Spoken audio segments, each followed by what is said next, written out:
आदरणीय, आज जनसुनवाई में पक्ष विपक्ष दोनों ही साथ आया हुआ है, क्या मुख्य कारण है? सुनील भाई बताएं। ये जो घंटाघर पर पहले जो हम देखते हैं कि खंडवा का हृदय स्थल है, जहाँ पर कि अच्छा सुंदरीकरण होना चाहिए। खंडवा की एक रौनक है, जहाँ कुछ आधे बगीचे में भगवान महावीर स्वामी का एक स्तंभ बना हुआ है। वही हमारे पद्म भूषण पूर्व मुख्यमंत्री मंडलोई जी की प्रतिमा स्थल है, जय स्तंभ बना हुआ है। साथ ही ऐतिहासिक धरोहर के रूप में यदि हम कहें कि गांधी जी ने जो आंदोलन की शुरुआत की थी, वो इसी स्थान से महात्मा गांधी जी ने भी शुरू की थी। इसे स्थान पर यदि वहाँ शौचालय का निर्माण किया जाता है तो कितनी बुरी बात है। शहर के हित के लिए वो सही निर्णय नहीं है। उस पर नगर निगम प्रशासन पुनः विचार करे कि ये शौचालय बनाने के बजाय और अच्छा भव्यता उसको किस प्रकार दी जा सकती है, ऐसे विचार बनना चाहिए। मुल्लू भाई, आप विपक्ष के प्रतिपक्ष नेता हैं।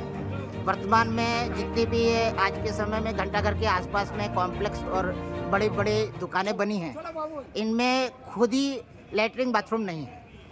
ऐसे में वर्तमान में आज जो घंटाघर पे शौचालय और मूत्रालय बन रहे हैं, इनका विरोध तो कर रहे हैं, मगर आप लोग उन कॉम्प्लेक्सों में लैट्रिन बाथरूम बनाने के लिए जोर क्यों नहीं देते? तो इसमें नगर निगम को दोषी ठहराता हूँ और यहाँ जो भाजपा जो 18 साल 20 साल से जो विराजमान है उसको दोषी ठहराता हूँ कि आप उन्हें एनओसी कैसे देंगे। अगर हर नियम में अगर आप बिल्डिंग बनाएंगे तो वहाँ पर आपको मूत्रालय रखना पड़ेगा, वहाँ पर आपको एक छोटा सा बनाना पड़ेगा। लेकिन आप देखिए कहीं से कहीं तक नहीं बना हुआ, एक पूरे मार्केट में कहीं से नहीं। एक घंटाघर जो शहर का हृदय स्थल है, जो खंडवा की शान है, जहाँ पर गांधी जी आए, जहाँ पर मुख्य अपने खंडवा के लिए बहुत गर्व की बात है कि मुख्यमंत्री जी की वहाँ पर मूर्ति लगी हुई है, वहाँ पर महावीर जी की मूर्ति लगी हुई है और उस खंडवा की पहचान है। वहाँ इनसे घड़ी तो चालू नहीं हो पा रही, उस घड़ी के बारे में बात नहीं करेंगे। ये तो वहाँ पर जो कोने में खाली पड़ी ज़मीन है उसको बेचकर उसमें व्यवसाय कर कर अपनी नगर निगम चलाना चाहते हैं, अपना घर चलाना चाहते हैं। तो ऐसा नहीं होगा। आपको अतिक्रमण हटाना पड़ेगा, आपको सारी चीज़ों पर ध्यान देना पड़ेगा। आपके 18 महीने के कार्यकाल में आप एक कार्य बता दो, एक कार्य बता दो जो जनता के हित में किया गया, जो शहर के हित में किया गया हो। इनसे कुछ काम नहीं हो रहा है। तो ये उलूल जुलूल MIC सदस्य जो आनंद फानन में जो फैसले ले रहे, 1 करोड़ रुपए की लागत से वो मूत्रालय बना और उसको तोड़ा गया, तो मैं तो अभी अनशन पे बैठूंगा कि जिसने भी तोड़ा हो उससे 1 करोड़ रुपए की वसूली की जाए। नहीं तो ये नगर निगम को नुकसान है, ये भारत सरकार को नुकसान है, ये मध्य प्रदेश सरकार को नुकसान है, ये खंडवा की जनता का नुकसान है। ये जनता की गाड़ी कमाई का टैक्स का पैसा है, पाई की कमाई का पैसा है। ये इनसे हिसाब लेंगे हम कि आपने 1 करोड़ रुपए की लागत से बना हुआ क्यों तोड़ा। जब अच्छा वो बना था तब था, आपको और बनाना है तो मैं बताता हूँ ना। आप जनता से पूछें कि कितनी जगह, बहुत जगह ऐसी खाली पड़ी हुई जहाँ पर अच्छे शौचालय बन सकते हैं, लेकिन नहीं, वो तो खंडवा के हृदय स्थल घंटाघर को शौचालय घंटाघर बनाना है। इनकी नीयत और इनकी कथनी और इनकी सोच सब में मतलब मैं कहना नहीं चाहता हूँ कि कितनी खराब हो गई है। इनसे कुछ नहीं होगा। इनसे मैं तो सिर्फ निवेदन करता हूँ, घंटा की घड़ी चालू कर दो तो खंडवा का विकास हो जाएगा, आपसे नहीं हो पाएगा। आदरणीय, आपके जो एंटीक दुकान है उसके पीछे एक शौचालय बना हुआ है, वो नगर निगम की धरोहर है, बीजेपी के नेताओं की धरोहर है। उसको संभाल कर, उसको सहयोग कर रख रहे हैं। वहाँ पर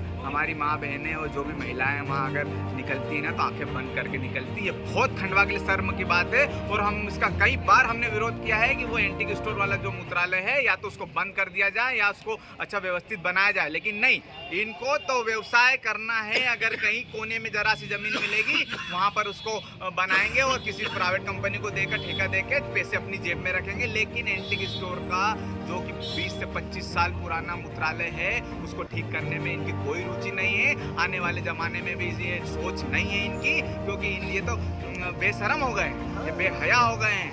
इनसे किसी प्रकार की वो रखना, उम्मीद करना बेकार है। ये ठस हो चुके हैं, इनके दिमाग में बेरिंग भी ठस हो गए, ये पागल हो चुके हैं, इनको कुछ नहीं दिखता है। अच्छा, विपक्ष की जो भूमिका है उस भूमिका के हिसाब से, क्योंकि पक्ष नहीं कर रहा है तो विपक्ष को तो कुछ ना कुछ करना चाहिए। जो कि एंटीक स्टोर के पीछे बना हुआ जो मूत्रालय है, वहाँ पर महिलाएं जिस तरह से बैठती हैं, शर्मसार होता है माहौल। वहाँ पे आसपास की जो कॉम्प्लेक्स हैं उनमें तो एक भी लेटरिन बाथरूम नहीं है और आप लोगों ने आज तक प्रयास भी नहीं करा। खंडवा के लोगों की एक ही उम्मीद बची है, सिर्फ विपक्ष से। वो बेचारे हमारे पर विश्वास करते हैं, हम उनके विश्वास पर खरा उतरते हैं। हमने कमिश्नर साहब से बात करी थी उस मंत्रालय के, हमने यहाँ कलेक्टर साहब को भी हमने आवेदन दिया था, जन सुनवाई में भी हमने दिया था कि जो एंटीक स्टोर का मंत्रालय है वो सुधरा जाए। लेकिन ये तो ठेरे वोट को तो कोई लेना देना है नहीं खंडवा से, इनके कानों में आवाज़ सुनाई नहीं देती। हाँ, इनके जेब में अगर आप पैसे लेके जाओगे और बोलोगे हम खरीदना चाहते हैं तो तुरंत पास कर देंगे। MIC जो भी सदस्य हैं, अभी आप कोई सा भी आप जाइए, कोई से भी ये नियम जमीन खाली बता दीजिए, ये बता दीजिए कि हम टेंडर लेना चाहते हैं, ये 2 दिन में MIC की सदस्य मीटिंग लेके उसको पास कर देंगे। ये खंडवा हित के एक भी फैसले ले रहे हैं, ये अपने हित के फैसले ले रहे हैं। खंडवा में आज जन सुनवाई में जिला कलेक्ट्रेट में मुल्लू राठौड़ ने भाजपा के द्वारा जिस तरह से घंटाघर पर निर्माण जो शौचालय का था उसको तोड़कर नए शौचालय और मूत्रालय का निर्माण किया जा रहा है, इसका विरोध जहां किया, वहीं पर जैन समाज और भारतीय जनता पार्टी के प्रवक्ता सुनील जैन भी इस विरोध में खड़े थे। उनका कहना था कि यह निर्माण कार्य गलत हो रहा है, इसे रोका जाए। वहीं पर वाल्मीकि समाज के लोगों ने भी अपने 5 सूत्री मांगों को लेकर जहां जिला कलेक्ट्रेट की जनसुनवाई में शिकायत दर्ज की, वहीं पर वर्तमान में वाल्मीकि समाज के साथ हो रहे इस तरह की अवहेलना को लेकर भी अपना विरोध दर्ज किया। आदरणीय, आप लोग आज कलेक्ट्रेट जनसुनवाई में आए हैं। 27 दिन की रंजीता चौहान की भूख हड़ताल का आज भी परिणाम कुछ नहीं निकला है, तो वर्तमान में क्या शिकायत लेके आए हैं? शिकायत नहीं, आज भी हम आवेदन ही करने आए हैं, निवेदन उनसे कि जो आपने 5 मांगे अनशन के बाद समय पे जो मानी थी उसे वो पूर्ण करें।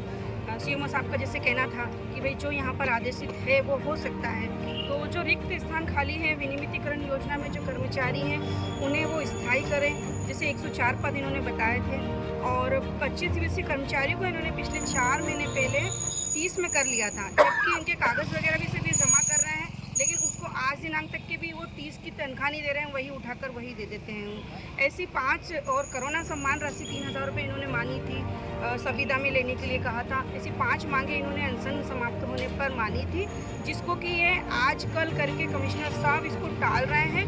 मैं उनसे बात करती रहती हूँ कि हाँ ये कर रहे हैं, हाँ ये कर रहे हैं। आज भी उन्होंने अंदर यही जवाब दिया कि हाँ हम इसे कर रहे हैं। हम आज जनसुनवाई में हम लोग सब आज इनको ज्ञापन दिया है कि ये इसे पूरा करें, अन्यथा हमें फिर मजबूर होकर कुछ ना कुछ तो करना ही पड़ेगा। आदरणीय, अभी बीच में सोशल मीडिया में नगर निगम ने ये बताया था कि उनके पास सफाई कर्मचारी पर्याप्त है, क्या ये सत्य बात है? नहीं, ये बिल्कुल झूठ है। जिस तरीके से कॉलोनाइजर हो रहा है और डेवलपमेंट इतना खंडवा बढ़ गया है, कर्मचारी बिल्कुल भी नहीं है।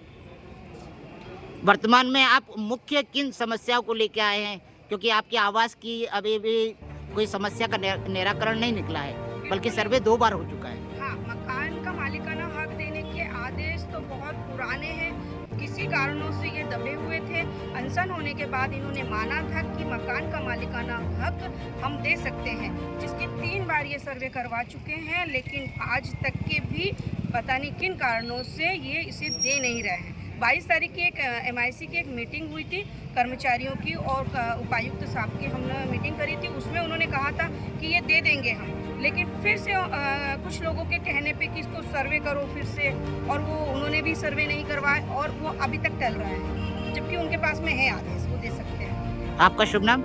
मेरा नाम है रंजीता चौहान। किशोर भाई, ये जो वर्तमान में आप लोगों की जो मांगे हैं, इनकी अनदेखी जो हो रही है, इसके पीछे आपको नहीं लगता है कि आपके ही वाल्मीकि समाज के कुछ ठेकेदारों ने इसको अड़ंगे बना के रखा हुआ है? बिल्कुल बिल्कुल, बहुत सही बोला है आपने। अधिकारी तो करने को तैयार है और चर्चा भी होती रहती है रंजीता की उन लोगों से, हाँ। आश्वासन मिलता रहता है, लेकिन कुछ ना कुछ तो है। अब इसके लिए हमको और कोई गंभीर कदम उठाना पड़ेंगे।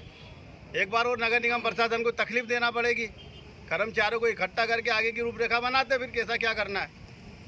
आपने वैसे रंजीता चौहान ने आपको सब क्लियर बता ही दिया खुला। अब परेशानी ये है कि आप उसको अमल में नहीं ला रहे ये लोग, तो क्या करें, फिर कोई जंगी प्रदर्शन करेंगे, जिला कलेक्टर साहब ने क्या बोला? जिला कलेक्टर साहब क्या कहते हैं, सीओ साहब ने बोला कि करवाते हैं, दिखवाते हैं। हाँ, आश्वासन दिया, और ये आश्वासन तो कमिश्नर साहब भी देते आए हमको।